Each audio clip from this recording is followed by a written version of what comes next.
Les étudiants vont-ils tous devoir payer 1200 balles de Minerval dès l'année prochaine? Vous le savez, la Fédération Wallonie-Bruxelles a annoncé une forte augmentation du Minerval pour les étudiants dans les universités.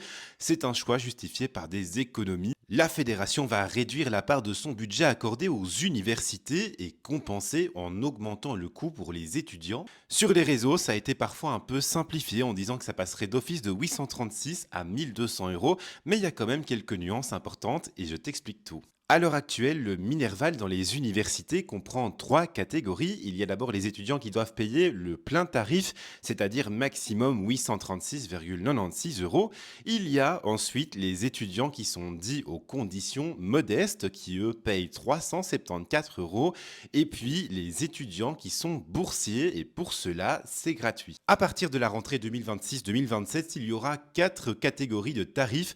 On retrouvera toujours celle des étudiants boursiers pour qui ce sera gratuit, celle des étudiants aux conditions dites modestes qui payeront 374 euros, et puis il y aura une catégorie intermédiaire, elle devra payer 836 euros, le tarif plein actuel, et enfin il y aura le nouveau tarif plein, 1190 euros pour ces étudiants-là. Alors qui sera concerné par ces deux nouvelles catégories? Ça, c'est toute la question. On sait que l'idée, c'est que les étudiants qui doivent payer le nouveau tarif plein seront les étudiants aux revenus les plus élevés. Et que pour déterminer qui doit se retrouver dans la catégorie intermédiaire ou la catégorie tarif plein, on se basera sur l'avertissement extrait de rôle, donc le document que l'on reçoit une fois par an et qui indique si l'on doit payer des impôts ou bien se faire rembourser. En clair, le tarif à payer sera déterminé par les revenus et les impôts à payer, mais on ne sait pas encore où sera placé le curseur de la fédération. La fédération a aussi précisé que l'augmentation serait finalement progressive, mais on ne sait pas encore dans quelle mesure.